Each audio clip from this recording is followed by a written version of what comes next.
All right, so it is later on today. I did film the reveal video and walk around of this car a little bit earlier, but I got some free time today and I already have some parts for the car.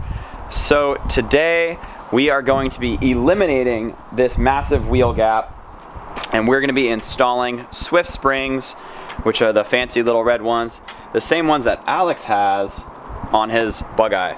So I'm super stoked. Thank you, Alex, for being here to help me. Let's get started. All right, so we're starting on the passenger front right. Got the top hat bolts off. And Alex is doing some magic down here. Absolutely. We got one side done, ready to go back in. We are switching over to the driver's side now to throw the lowering springs on this strut. And then that one's going back in, and then we got two more. So the front is pretty standard for most cars out there, but the rear, it's not what I'm used to.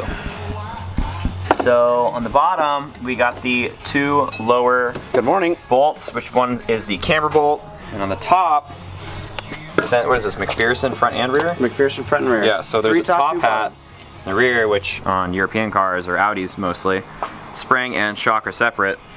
So in here, fancy little mount, makes it a hell of a lot easier to get these things out. Easy. Super easy.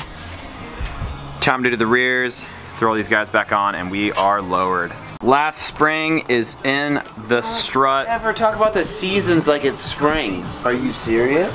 It almost is spring. Throwing this last guy in there and throwing the wheels back on, doing a little tire rotation as well. And then we are set to cruise it.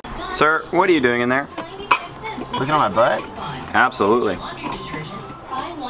Everything is back in, wheels are on, just gotta torque them a little bit. And then Danny is lowering the car right now, and we are gonna get the difference in height. Gonna be low? Let's see. Oh, it's definitely lower. Oh, it's so much lower.